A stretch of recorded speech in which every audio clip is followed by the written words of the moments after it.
Olá, Itavan, tudo bem com vocês? Espero que estejam todos bem. Nós vamos agora começar o nosso segundo bimestre, unidade 5, já no segundo bimestre. Antes de começar a aula, eu gostaria de conversar com vocês com relação a esse segundo bimestre. Bem, no primeiro bimestre nós começamos em sala de aula e terminamos à distância.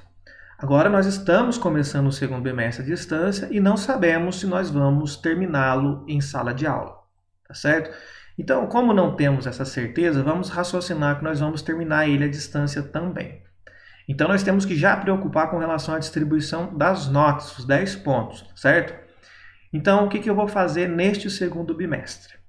Hoje nós vamos começar a primeira aula e a partir de agora vocês vão começar a anotar no caderno de vocês tudo que eu passar nos slides. Como se vocês estivessem em sala de aula copiando o quadro, vocês vão copiar no caderno que eu estou colocando nos slides, tá certo?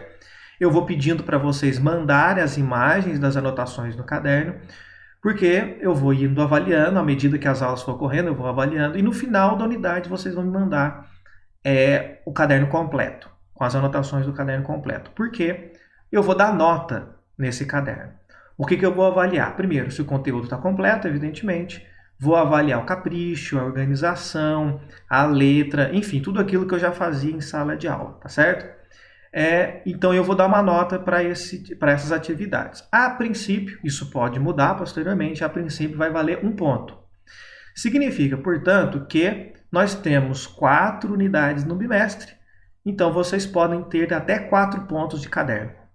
1 ponto para cada unidade, certo? De novo, eu posso mudar esse valor mais adiante, a depender da situação, se alguma coisa mudar, enfim, dependendo do desenvolvimento do bimestre, a gente pode mudar, mas a princípio 1 ponto para cada unidade. Então, caprichem nas anotações, façam a cópia no caderno com calma, tranquilo, para que vocês possam garantir esses pontos. Haverá atividades avaliativas depois, mas as anotações do caderno vão ajudar bastante vocês nessas atividades que nós vamos fazer posteriormente, tá certo? Bem, agora nós vamos então para a nossa aula 1 da unidade 5, né, da apostila referente ao segundo bimestre. As ideias iluministas na América. Lembrem-se, né, eu já dizia bastante, quando em sala de aula nós estudamos iluminismo, que vocês iam cansar de ouvir falar sobre iluminismo. Até agora, praticamente todas as unidades que nós vimos depois do iluminismo, ela sempre está presente. A palavra iluminismo sempre está presente.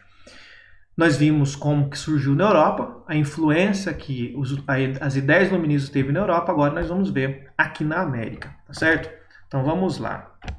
Bem, vocês se lembram que o iluminismo defendia a autonomia do indivíduo. Ela defendia a individualidade, tá certo? As liberdades individuais, os direitos naturais, que nós vimos em aulas passadas. A liberdade de pensamento, tá certo?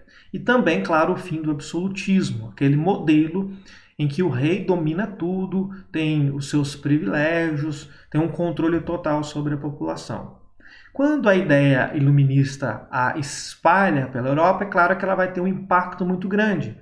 E já nós vimos na matéria passada, por exemplo, a Revolução Francesa ela foi toda pautada sobre as ideias iluministas. Ou seja, ela mudou os rumos da França e da Europa por conta dessas ideias terem espalhado. E é claro que ela vai chegar aqui na América também. Nós não estávamos isolados do mundo. Então, essas ideias vão chegar aqui na América também. Porque os colonos, ou seja, os moradores da América, os que moravam aqui, eram colonos na América, também tiveram contato com as ideias iluministas, sobretudo aquelas ideias liberais, que prevaleciam o individualismo, o Estado sem interferir principalmente na economia, tá certo? Então esses colonos, ao conhecer as ideias iluministas, começam a pedir mudança social aqui na colônia, porque a colônia era extremamente explorada pela metrópole. Lembrando que a metrópole é o país europeu. Por exemplo, lembrando mais uma vez, nós, Brasil, éramos colônias de Portugal. Então, Portugal era a nossa metrópole. Tá certo? Então é uma relação entre metrópole e colônia. Cada colônia tem a sua metrópole. Então essas influências iluministas vão chegar aqui no Brasil. Aí um detalhe importante é o seguinte, no século XVIII, que é quando essas ideias iluministas chegam ao Brasil, o Brasil não possui universidades, muito menos curso superior, certo? Havia outros países na América, colonizados pela Espanha, que já tinham universidades, mas o Brasil vai ter universidade muito tarde, já só no século XIX para ter universidade. Então, os filhos da elite, das pessoas mais ricas, quando iam fazer um curso superior, eram obrigados a sair do Brasil, justamente porque aqui não tinha. Então, nós estudávamos na Europa. Principalmente, a preferência da elite brasileira era ou estudar direito em Coimbra, lá em Portugal, ou fazer medicina na França, certo? Eram os cursos mais buscados. Não é à toa que até hoje, tanto quem é formado em direito, quem é formado em medicina é chamado de doutor. Né? Mesmo não tendo um doutorado, é chamado de doutor. Era tradicionalmente os cursos mais buscados pela elite brasileira no passado, tá certo? Bem, quando eles iam para a Europa para estudar, a Europa, as universidades europeias estavam todas mergulhadas nas ideias iluministas. Então lá eles vão ter contato com essas ideias iluministas. No entanto, quando eles voltam para casa, depois de ter formado e voltam para casa, eles vão perceber que a realidade da colônia, a realidade do Brasil, é muito diferente da realidade europeia e é muito diferente das ideias iluministas que eles aprenderam na universidade, que eles tiveram contato na universidade, certo? Então eles voltavam questionando tudo isso. As determinações da metrópole, as coisas que a Portugal, por exemplo, obrigavam os colonos brasileiros a fazer com relação aos impostos, às leis, assim por diante. A falta de liberdade que a população aqui tinha, certo? As restrições que nós tínhamos. E aí começam a espalhar essas ideias iluministas aqui na colônia, certo? A pegar pessoas que não tiveram a oportunidade de ir para a Europa para estudar e mostrar para elas essas ideias iluministas, trazendo livro e tudo mais. No entanto, é claro que aqui vai ser proibido a divulgação das ideias iluministas, justamente porque criticavam os governos absolutistas. Vamos lembrar que lá na Europa, muitos reis adotaram aquele princípio do déspota esclarecido. Ele continua déspota, absolutista, mas para poder disfarçar um pouco o seu autoritarismo, ele aceita algumas ideias iluministas. Agora, aqui na América, eles vão tentar abolir de todas as formas. Dessas ideias nem chegar aqui e não se espalhar por aqui, justamente porque as ideias vão totalmente na posição contrária do que eles faziam na prática. No entanto, lá em 1776, nós vamos estudar isso com mais detalhe adiante, ocorreu a independência dos Estados Unidos. As colônias na América do Norte, que eram dominadas pela Inglaterra, muito influenciadas pelo iluminismo, conseguiram a sua independência, ou seja, conseguiram se livrar da dominação inglesa. E deu muito certo lá. Então, aqui no Brasil, as pessoas vão se sentir animadas, estimuladas a fazer movimentos para tentar também se separar de Portugal. Ora, se lá na América do Norte deu certo, por que aqui não vai dar? Né?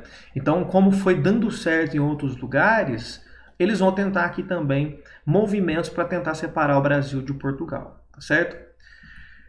Bem, aí começa no Brasil diversas revoltas, mas a princípio, num primeiro momento, eles não queriam se separar totalmente de Portugal.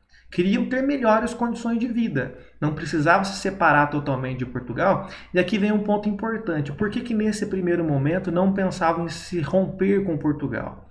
Porque quem liderava esses movimentos, gente, eram filhos da elite. Lembrem-se, foram eles que estudaram na Europa. E aqui no Brasil era justamente esse grupo, o da elite, que se beneficiava com o governo português, que tinha privilégios com o governo português. Estavam descontentes, mas se comparado com as populações mais pobres do Brasil, eles viviam num paraíso. Comparado com as pessoas pobres, com os escravizados, nossa, eles viviam numa realidade muito diferente.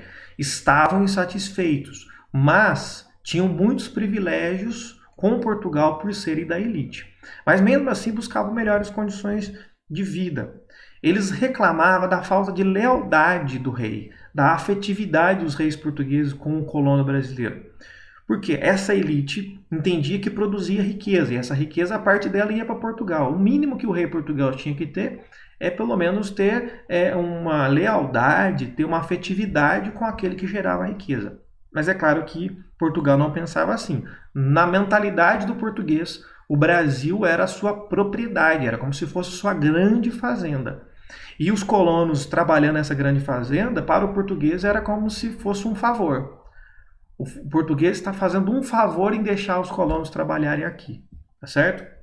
É a mesma coisa de alguém que tem uma grande fazenda, deixa alguém trabalhar nessa grande fazenda, essas pessoas produzem riqueza para o dono da fazenda e o dono da fazenda pensa o seguinte: olha, vocês estão morando na minha terra, sintam-se agradecidos por isso. A terra é minha e vocês, se não tivessem essas terras, estariam na miséria. Então essa que era a mentalidade. Bem, nas próximas aulas nós vamos estudar alguns desses movimentos que aconteceram no Brasil. No primeiro momento, tentar chamar a atenção de Portugal para melhores condições de vida e depois de tentar, de fato, separar de Portugal, uma vez que não estava funcionando as negociações com eles. Então, nas próximas aulas nós vamos estudar algumas dessas revoltas que ocorreram no Brasil.